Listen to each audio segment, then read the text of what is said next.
Commander Christopher Reeford Brown pressed his face to the attack periscope of HMS Conqueror at 15:57 Greenwich Mean Time on May 2, 1982, and counted 3 Argentine ships in the South Atlantic swell. The Churchill-class hunter-killer, pennant number S48, had been trailing the cruiser ARA General Belgrano and her 2 Exocet-armed escorts, Hipólito Bouchard and Piedra Buena, for over 30 hours. Below him, the fire control party fed data into the DCB torpedo system. Above the sail, 7,000 miles north, the War Cabinet was already tightening its grip on the decision. Conqueror carried Mark 8 torpedoes, a design dating from 1927, unguided, contact-fused, running on Broughton burners. She also carried the newer Tigerfish. Reeford Brown chose the Mark 8s. The reasoning was blunt. The Belgrano's armor belt, laid down at New York shipbuilding in 1935 as USS Phoenix, was thick enough that a wire-guided lightweight might fail to open her. He wanted certainty. The signal traffic between Northwood and Conqueror had been dense since the previous evening. The rules of engagement had been drafted for a specific problem. The total exclusion zone announced by the Ministry of Defense on April 30th drew a 200 nautical mile circle around the Falklands. The Belgrano was outside it, steaming west-southwest on a bearing of roughly 270 degrees, apparently withdrawing towards the shallow waters of Birdwood Bank. That geography would become the single most contested fact of the war. At Chequers, Margaret Thatcher convened a small group shortly after lunch. Admiral Sir Terence Lewin, Chief of the Defence Staff, put the case for changing the rules of engagement to permit an attack on the Belgrano outside the zone. The intelligence picture drawn from GCHQ intercepts of Argentine naval traffic and from signals routed through the Composite Signals Organization station on Ascension indicated a pincer. To the north of the British task force, the carrier 25 de Mayo with her Skyhawks. To the south, the Belgrano group. Lewin's argument to the Prime Minister was that the direction of the ship's current course was tactically irrelevant. A warship at sea could reverse in minutes. Thatcher, John Knott, the Defence Secretary, Willie Whitelaw, Cecil Parkinson, Michael Havers as Attorney General, and Sir Anthony Ackland from the Foreign Office signed off within 20 minutes. The order went from Northwood to Conqueror via the very low-frequency transmitter at Rugby, coded through the naval one-time pad system. It reached Reeford Brown at 13:30 local time. He took Conqueror to periscope depth. The escorts had not detected him. Argentine's sonar, using older equipment and a poorly trained sea state, was picking up nothing above the ambient hiss. The Belgrano's captain, Hector Bonzo, was on his bridge. His radar had picked up returns earlier in the operation that suggested a British submarine presence somewhere in the sector, but he had no fix. This is where the denials would later cluster. Argentine officers would insist for years that their radars had held Conqueror.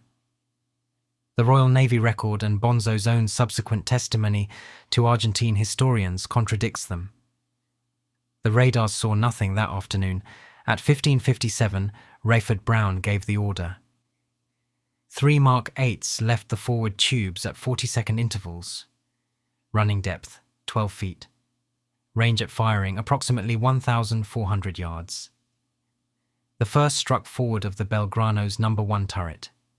The second hit aft, tearing through the machinery spaces. The third missed and continued west, exploding harmlessly against the Piedra Buena's hull without detonating her magazines. In the ops room, someone began the log entry. In London, Thatcher was informed a little over an hour later. The message she received was clipped. It did not yet contain the number 323. The Belgrano rolled to port within 20 minutes. Bonzo gave the order to abandon ship at 16:24. Life rafts inflated across a sea running at 4 meters. Water temperature 3 degrees Celsius. Air temperature below freezing with a wind chill that killed men in the rafts as effectively as the torpedoes had killed those trapped below decks. The Argentine escorts, disoriented and fearing further attack, turned away from the sinking cruiser. They did not begin rescue operations for nearly 30 hours. 323 Argentine sailors died. More than half of the total Argentine war, dead in the entire conflict, were lost with that single ship. Conqueror slipped away east, deep and silent. Rayford Brown ordered a full noise reduction routine. The escorts began dropping depth charges on hydrophone contacts that did not exist. Their sonar operators were hearing whales and thermal layers. Conqueror was already 10 miles off and increasing distance at 15 knots. The signal that reached northward was terse. 3 fish fired, 2 hits, target sinking. It arrived while the Prime Minister was at Chequers. She was told before the news reached the Argentine junta. Admiral Sir John Fieldhouse, Commander-in-Chief Fleet, ordered no public statement until the fleet's position had shifted. The MOD press desk in Whitehall, run by Ian MacDonald with his unsettlingly slow delivery, gave nothing away that evening. The first British confirmation came the following morning. The reaction in London divided cleanly along lines that would define the war's politics. Michael Foot, leader of the Labour opposition, had earlier in April supported the dispatch of the task force in a Commons speech that surprised many on his own benches. He now became more equivocal. The Sun's headline 3 days later, "Gotcha," became the emblem of a public mood the government had not manufactured but was not sorry to see. Tony Benn began the parliamentary questions that would run for years. Tam Dalyell, MP for West Lothian, made the Belgrano his personal cause and pursued Thatcher on the ship's course. The timing of the rules of engagement change and what the government knew about the Peruvian peace proposals then under discussion in Lima. The Peruvian proposals mattered because of their timing. President Belaúnde Terry had been mediating with United States Secretary of State Alexander Haig. A draft framework had emerged on the morning of May 2nd. The question Dalyell would pose again and again in the Commons: had London known of the proposals before authorising the attack? Francis Pym, the Foreign Secretary, had been in Washington. The full text had not yet reached Downing Street when the Chequers meeting took place. This is where historians still divide. Sir Lawrence Freedman's official history concludes the decision was taken on military grounds, and the peace track had not yet crystallised into a proposal London could act on. Others read the sequence less charitably.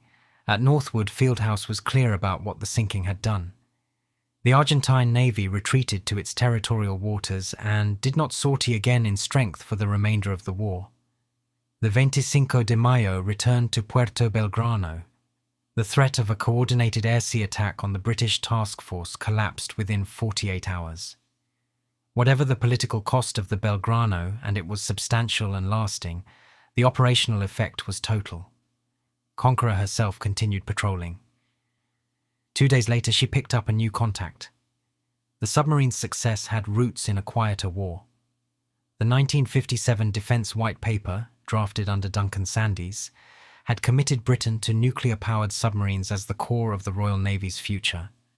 Dreadnought, laid down at Barrow in 1959 and commissioned in 1963, had been built around an American S-5W reactor supplied under the Nassau Agreement, negotiated by Harold Macmillan and John F. Kennedy in December 1962. The subsequent Valiant class was British-designed throughout. Conqueror, second of the Churchill class, entered service in November 1971. The training that made Rayford Brown's attack possible ran through the Perisher, the submarine command course at HMS Dolphin, Gosport. Perisher's pass rate hovered around 70%. Those who failed never commanded a submarine again. The course drilled attack criteria into candidates until a firing solution became a reflex. Cold War attack patterns in the North Atlantic had shaped this doctrine. Throughout the 1970s, British SSNs shadowed Soviet Yankee and Delta-class ballistic missile submarines transiting the Greenland-Iceland-UK gap. The GI-UK gap was the Royal Navy's front line, monitored by the American SOSUS hydrophone array, whose data was shared with the UK under the UK-USA Signals Intelligence Agreement of 1946. RAF Nimrods from Kinloss and St. Morgan flew maritime patrol sorties that averaged 12 hours. Their Autolycus exhaust sniffing gear could detect a diesel submarine snorkeling. Their acoustic processors, later upgraded to the AQS 901, analyzed sonobuoy data in real time. The Navy's nuclear deterrent had transitioned from the V-Force to the submarine fleet on June 30, 1969, when HMS Resolution went on patrol with 16 Polaris A-3 missiles. Britain had built 4 Resolution-class boats at Vickers Barrow and Camel Laird. The Polaris warheads were manufactured at the Atomic Weapons Research Establishment, Aldermaston. The Cheveline program, initiated under Edward Heath in 1972 and continued under Wilson, Callaghan and Thatcher, hardened the warheads against Moscow's galoche ABM system. Its cost, kept from Parliament, ran to over £1 billion by completion in 1982. Dennis Healey later called it one of the most secretive procurements of the Cold War. The Falklands Campaign showed what the submarine service could do outside its designed role. Splendid and Spartan, both Swiftsure class, had been dispatched south with Conqueror. Splendid tracked the 25 de Mayo, but was denied permission to fire on May 1st while the rules of engagement debate ran. Spartan reached the exclusion zone first and enforced it.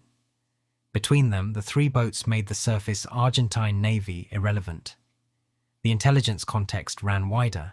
At GCHQ Cheltenham, Argentine naval and Air Force communications had been read since well before the Argentine landings on South Georgia on March 19th. Sir Brian Cartledge, then at the Foreign Office, later confirmed that JIC assessments had underestimated the risk of an actual invasion. The JIC report of March 30th, drafted by Chairman Sir Anthony Duff, had rated a full Argentine assault as unlikely in the short term. 2 days later, Marines were coming ashore at Mullet Creek. The failure of assessment was catastrophic and led directly to Lord Franks's inquiry the following year. Franks exonerated Thatcher personally, but the report's 28th paragraph noted that intelligence had been available which, differently weighted, would have given warning. Nicholas Ridley's proposed leaseback deal for the Falklands, floated in 1980 and shouted down in the Commons, had left Britain with no diplomatic exit.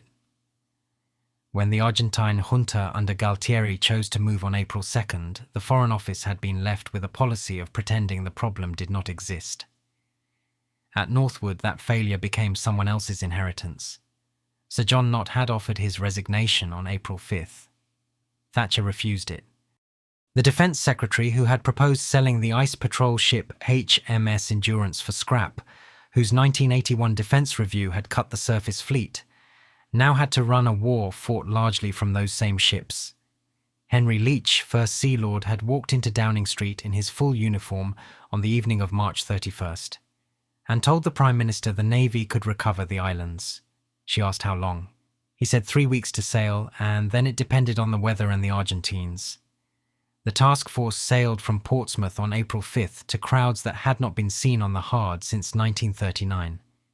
Command flowed through Fieldhouse at Northwood to Rear Admiral John Sandy Woodward on the carrier HMS Hermes.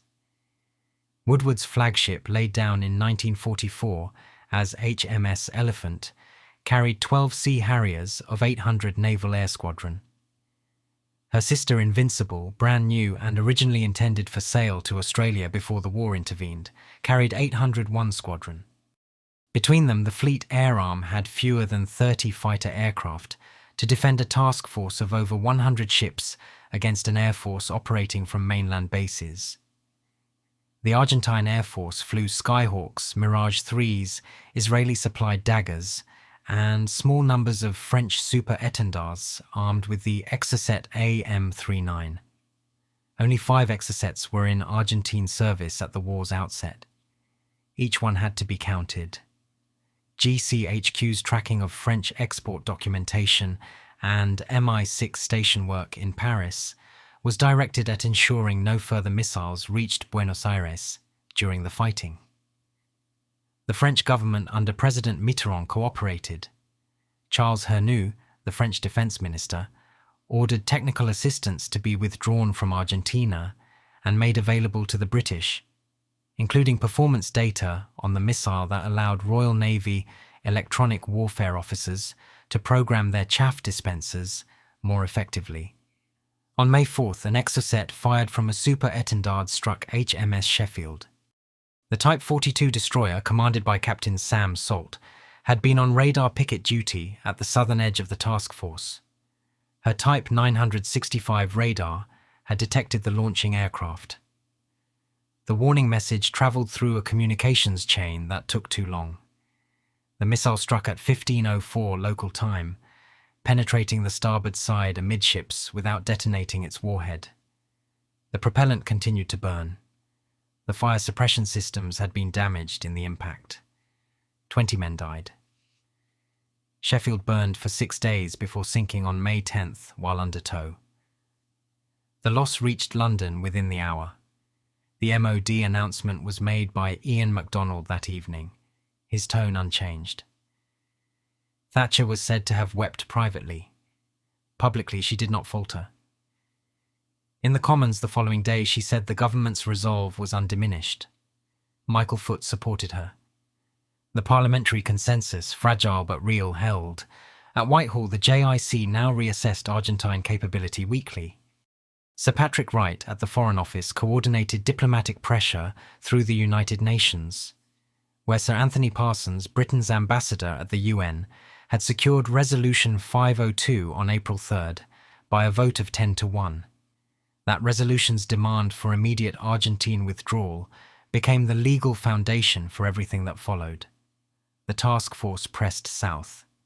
Ascension Island, a volcanic outcrop 3,900 miles from Portsmouth and 3,800 from Port Stanley, became the operational hinge. Wide Awake Airfield, technically American, was made available under long-standing British sovereignty arrangements. Vulcan bombers began the longest strike missions in air combat history. The first Black Buck 1 launched on April 30th.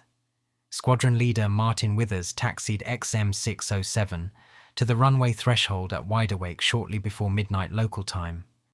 The Vulcan B.2, a delta-winged nuclear bomber conceived in 1947 for a mission over Moscow, was fueled to 90,000 pounds and carrying 21 1,000-pound bombs in her bomb bay. The reserve aircraft, XM598, had already turned back with a pressurization fault. Withers's aircraft was now the primary. The Argentine Air Defense Commander at Port Stanley Airfield had no reason, on the evening of April 30th, to expect a bomber approaching from over 3,800 miles away. The refueling plan required 11 Victor K.2 tankers of 55 and 57 squadrons, operating in a cascading relay. Each tanker refueled the next before returning to Ascension. The mathematics had been worked out at RAF Marham. The margin for error was small. At one point in the flight, Withers's aircraft took fuel from a Victor that had itself just taken emergency fuel from another Victor after a probe failure, an operation flown at night, in radio silence, over the South Atlantic, without navigation aids. Withers ran in at 300 feet, then climbed to 10,000 for the bombing run. His navigator, Flight Lieutenant Bob Wright, used the Vulcan's H-2S radar to identify the runway. The bomb release occurred at 4:46 local time on May 1st. 21 bombs walked diagonally across the airfield. One struck the runway. The rest fell on the surrounds, destroying air defense equipment and cratering the taxiways. The strategic effect was disproportionate to the physical damage. The Argentine Air Force could no longer deploy Mirage or Skyhawk aircraft to Port Stanley, which would have doubled their combat radius over the fleet. Fast jets remained on the mainland, forced to operate at the edge of their fuel envelope. Withers landed back at Wide Awake 15 hours and 45 minutes after takeoff, the longest bombing mission ever flown to that date. He received the Distinguished Flying Cross. 7 Black Buck missions were flown in total. 2 later missions in May and June used American-supplied AGM-45 Shrike anti-radar missiles hastily fitted to the Vulcans. The Shrikes destroyed at least one Argentine Skyguard fire control radar. The missions demonstrated to Moscow, watching closely from its embassy in London, and through its Residentura in Buenos Aires, that Britain retained a global conventional strike capability. This was noted. The KGB's London station, then run by resident Arkady Guk, filed reports on British performance that would later be corroborated by Oleg Gordievsky, MI6's agent inside the KGB. Gordievsky had begun cooperating with SIS in 1974 and would rise to become the KGB resident designate in London before his exfiltration in 1985. The Vulcans were, by 1982, obsolete. The RAF's frontline strategic bomber force was being wound down. Black Buck was their last significant operation. XM607 is now preserved at RAF Waddington. The men who flew her, the Victor crews who kept her airborne, and the ground crews at Ascension who turned round the tankers in less than 2 hours between sorties, executed one of the most complex operations in RAF history, using aircraft 1 week from retirement. On the ground in the Falklands, 3 Commando Brigade under Brigadier Julian Thompson was preparing to land. The chosen beach was San Carlos Water, a natural inlet on the western side of East Falkland. The date was set for May 21st. The Argentine command believed the landing would come at Port Stanley itself, or in the south. The deception was working. At Whitehall, another decision was being made about how to handle the deaths. Ian MacDonald read the casualty announcements from a lectern at the MOD press briefing room. His delivery, adopted deliberately, was slow to the point of parody. Journalists called it Undertaker's cadence. The tone had been agreed with the Chief of Defence Staff and with Bernard Ingham, Thatcher's press secretary at Number 10. The Falklands broadcasting arrangements were the tightest since 1945. 2 BBC and 2 ITN correspondents were permitted with the task force. Their dispatches went through MOD sensors on the ships and again at Northwood. Broadcast material took days to reach London. Brian Hanrahan of the BBC, embarked on a Hermes, filed the report that entered folklore after the first Sea Harrier strike on Port Stanley on May 1st. Forbidden by the censor to reveal how many aircraft had returned, he said he had counted them all out, and he had counted them all back. The sentence was cleared. It became the emblem of a coverage regime that told the public what had happened, only in retrospect and only in outline. At home, the war was reshaping domestic politics. Unemployment stood at 3 million. The recession of 1980 and 1981 had crushed British manufacturing. The Falklands did not reverse those numbers, but the political effect was total. The SDP Liberal Alliance, which had been polling near 40% through the spring of 1981, saw its share collapse.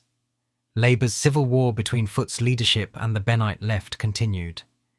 Thatcher, whose approval ratings in early 1982 had been the lowest of any post-war Prime Minister, would win the 1983 general election with a majority of 144.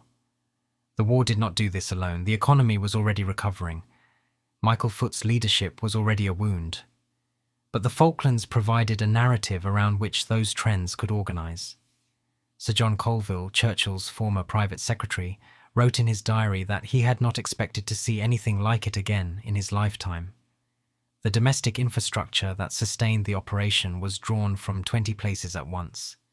Ships from Portsmouth and Devonport, aircraft from Waddington, Marham, Kinloss and Yeovilton. The Merchant Navy provided 52 ships taken up from trade, including the passenger liners Canberra and QE2, requisitioned within days of the invasion and refitted for troop transport at Southampton by crews working 18-hour shifts. The Atlantic Conveyor, a container ship of Cunard, was fitted with a temporary flight deck and loaded with Harriers, Chinook and Wessex helicopters and stores. She was struck by an Exocet on May 25th and sunk. 12 men died, including her master, Captain Ian North. Only one Chinook, Bravo November, was airborne when the ship was hit. It flew the entire campaign and remained in RAF service until 2022. The intelligence war continued alongside. GCHQ Cheltenham broke Argentine naval codes, though the exact vintage of the ciphers being read has never been declassified. Peter Merrychurch, then director, briefed the JIC daily. The SIGINT was routed through the Composite Signals Organization station at Ascension and via Chicksands, an RAF listening post shared with the United States Air Force Security Service. The Americans, publicly neutral through most of April, were sharing signals intelligence with London within a week of the invasion. Caspar Weinberger, U.S. Defense Secretary, arranged the diversion of AIM-9L Sidewinder missiles from American stocks to the British task force. Those missiles gave the Sea Harriers a decisive kill advantage. The Argentine air raids continued through the third week of May. On May 25th, Argentine National Day, they came in strength. HMS Coventry sank at 18:22 local time on May 25th. The Type 42 destroyer, sister to Sheffield, had been operating in the Falklands Sound with the frigate HMS Broadsword when 4 Skyhawks of the Argentine 5th Air Brigade came in low from the west. Broadsword's Seawolf missile system, the point defense weapon designed exactly for this threat, locked up as the aircraft crossed her sister's radar picture. 3 bombs struck Coventry. 1 entered the operations room. She capsized within 20 minutes. 19 men died. Captain David Hartdyke, badly burned, survived. The same day at approximately 15:38, the Atlantic conveyor was hit. She had been positioning to transfer her Chinook helicopters and stores ashore. 2 Exocets fired by Super Étendards from the Argentine 2nd Naval Air Fighter Squadron missed their intended targets, Hermes and Invincible, after decoying by chaff from the escorts, and locked instead onto the merchant ship. She burned. The loss of her helicopters meant 3 Commando Brigade and 5 Infantry Brigade would march to Stanley across 60 miles of peat and rock, rather than being lifted. This decision, made by Brigadier Thompson under Northwood's guidance, produced the yomp that has passed into Royal Marines history. Ashore, the fighting at Goose Green on May 28th demonstrated that Argentine conscript infantry could and would fight when properly led. 2 Para under Lieutenant Colonel Herbert H. Jones assaulted a defended position held by Argentine forces, roughly 3 times their number. The battle lasted 14 hours. Jones was killed leading a charge on a machine gun position and received the Victoria Cross posthumously. Major Chris Keeble took command and negotiated an Argentine surrender by midday on May 29th. 55 Argentine dead, 17 British dead, over 1,000 prisoners taken. The final assault on Stanley began on the night of June 11th to 12th. 3 Para took Mount Longdon in hand-to-hand fighting that produced a 2nd posthumous Victoria Cross, awarded to Sergeant Ian Mackay of B Company. 45 Commando took 2 Sisters. 42 Commando took Mount Harriet. The following night, the Scots Guards took Tumbledown in an action that included the last significant bayonet charge in British military history. HMS Glamorgan, providing naval gunfire support offshore, was struck by a shore-launched Exocet fired from an improvised launcher on the back of a truck. 14 men died. On the morning of June 14th, Argentine forces under General Mario Menendez surrendered. Major General Jeremy Moore of the Royal Marines took the surrender in the Government House at Stanley. The instrument of surrender was signed at 2100 local time. Britain had recovered the islands in 74 days from the invasion. The war's cost stood at 255 British dead, 649 Argentine dead, 6 British ships and 34 aircraft lost, 10 Argentine ships, and around 100 aircraft. The Belgrano accounted for nearly half the Argentine deaths. At number 10, Thatcher addressed a crowd in Downing Street that night. Her phrase was that the country had recovered its confidence born in the Second World War. The speech was written by her, not by her speechwriters. Her private grief for those killed, testified to by her private secretary Clive Whitmore, was not shown in public. The wider Cold War context reasserted itself within weeks. Yuri Andropov succeeded Brezhnev at the Kremlin in November. Reagan's Strategic Defense Initiative was announced the following March. Britain's demonstration of expeditionary conventional force in the South Atlantic reshaped how NATO planners thought about her role. The Belgrano controversy did not end with the war. Clive Ponting sent a package to Tam Dalyell in July 1984. Ponting, a senior civil servant at the Ministry of Defence, had grown convinced that ministers were misleading Parliament about the Belgrano's course and the timing of the rules of engagement change. His documents, marked confidential, showed the ship had been steaming west when attacked, and that Northwood had known this. The Attorney General's office prosecuted him under Section 2 of the Official Secrets Act 1911. His trial at the Old Bailey in February 1985 became the constitutional set piece of Thatcher's second term. Ponting's defence, argued by Bruce Laughland QC, was that he had acted in the interest of the state, which was not identical with the interest of the government. The judge, Mr. Justice McCowan, directed the jury that the two were the same. The jury, deliberating for less than 3 hours, acquitted him. The verdict was received in silence in the courtroom and read at the top of the following morning's newspapers. Section 2 of the 1911 Act was replaced in 1989 by a narrower Official Secrets Act. Ponting's acquittal was one of the reasons. Tam Dalyell continued his parliamentary campaign until Thatcher left office in November 1990. He never accepted the official account. Sir Lawrence Freedman's 2-volume Official History of the Falklands Campaign, published in 2005, examined the ship's course and the timing of the decision in detail. Freedman concluded that the decision was militarily justified on the intelligence available, and that the ship's direction of travel at the moment of attack was not the operative question. Historians who take a more critical view, including Martin Middlebrook and Arthur Gavshon, have contested that reading.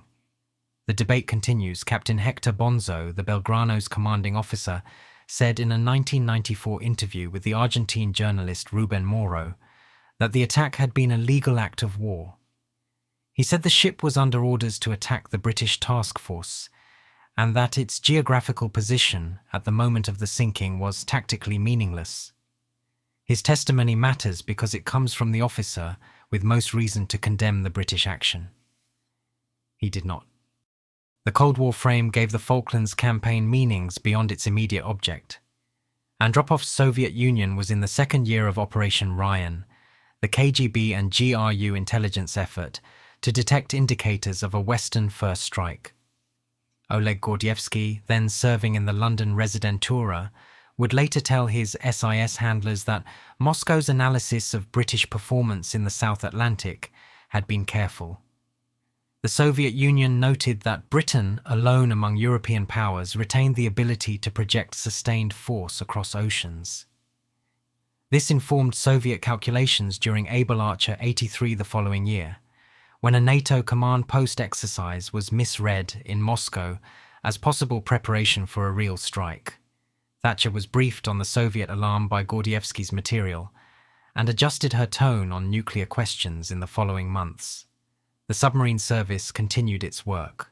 Conqueror was decommissioned in 1990. Refford Brown went on to command the 2nd Submarine Squadron and retired as a rear admiral. The Belgrano's white ensign, taken by the Argentine crew before the ship was abandoned, remained in Argentina. The Jolly Roger, flown by Conqueror on her return to Faslane, marking the only sinking of a surface warship by a nuclear-powered submarine in history, is held at the Royal Navy Submarine Museum, Gosport. The Cold War ended 9 years after Refford Brown fired his torpedoes.